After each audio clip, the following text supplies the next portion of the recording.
আল্লামা ইমাম হায়াত তার এত বছরে হাজার হাজার বক্তৃতার ভেতরে আপনারা কি পেয়েছেন একটি বক্তৃতায় একটিবারের জন্য কোন ব্যক্তিকে গালি দিয়ে কথা বলছেন, অশ্লীল কথা বলেছেন, কড়া বাজে সমালোচনা করেছেন?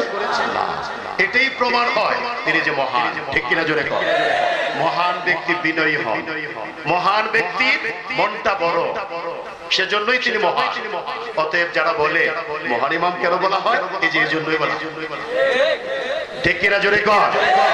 যত আমরা দেখি অনেক লোক কম বেশি আমরা উত্তেজিত হয়ে বাতিল ফেরকাকে বাতিল বলে সীমাবদ্ধ থাকি না, গালিগালাজও করি। আবার উল্টারাও আমাদেরকে আক্রমণ করে বেদাতি বলে, এর যে দাঁত কয়টা হেঁটেও জানে না। কিন্তু আমি ব্যতিক্রম পেয়েছি। আপনি বিশ্বাস করুন, সারা বাংলাদেশে নয়, সারা পৃথিবীরও যত দেশে আমার আল্লাহ আমাকে নিয়েছেন মদিনা ওয়ালা কমলি ওয়ালা, ওই মহব্বতের কারণে কান ধরে বলছেন যা গিয়েছি।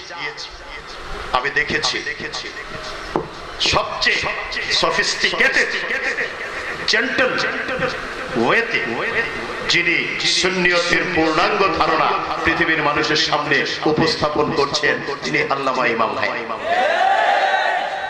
সুতরাং এই কোয়ালিটির লোককে নিয়ে যদি কেউ প্রশ্ন করে তার যোগ্যতা কি, জবাবটা তো আগেই দিলাম, আমার প্রফেসর, এটাই যোগ্যতা।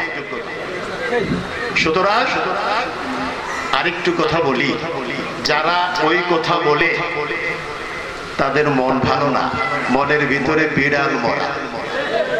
আর বিড়াল মরা থাকলে সুন্নি হওয়া যায় না। হিংসা, বিদ্বেষ, তাকাব্বুরি, বাহাদুরি, অহংকার লাথি মেরে মন থেকে বিদায় করে দেয়। আলোকিত মানুষ হন, রুহানিয়াতে সমৃদ্ধ হন, তাহলে বিবেককে প্রশ্ন করুন, তখনই বুঝতে পারবেন আল্লামা ইমাম হায়াত কেন মহান ইমাম। সুতরাং ঝগড়া নয়, প্রশ্ন নয়। আল্লামা ইমাম হায়াত যে ইংরেজি সফিস্টিকেটেড ওয়েতে বলে, তোর বাপ দাদা 14 গোষ্ঠী 50,000 বছর চেষ্টা করলেও তার 10 ভাগের 1 ভাগ সফিস্টিকেটেড ইংরেজি বলার যোগ্যতা রাখো নাই। কোন মুখে সমালোচনা করো, আজে বাজে কথা বলো। ভালো মানুষ যদি হতে চাও আত্মসমর্পণ করো, মাপ চাও, তওবা করো। আল্লামা ইমাম হায়াতের নেতৃত্বে বিশ্ব সুন্নি আন্দোলনে কর্মী হয়ে এগিয়ে যাও, আমরা তোমার সাথে আছি। আর যদি তুমি সবচেয়ে বড় আলেম হও, যোগ্যতা সম্পন্ন হও, গালিগালাজ নয়, সমালোচনা নয়, তুমি আসো আমাদের সাথে বসো।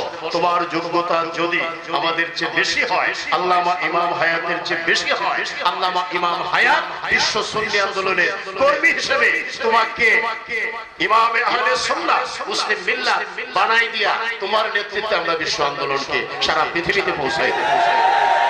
ভয় কিসে, চিন্তা কিসে, বেয়াদবি করার দরকার নাই। আদব কায়দা কিছু শিখো এবং আসো। বললাম তো, তোমার যোগ্যতা থাকলে তোমাকে নেতা বানাবো। আমরা চাই সুন্নিয়ত, আমরা চাই সুন্নিয়তের প্রকৃত রূপরেখা, পূর্ণাঙ্গ রূপরেখা, শাশ্বত চিরন্তন রূপরেখা পৃথিবীর মানুষ বুঝুক।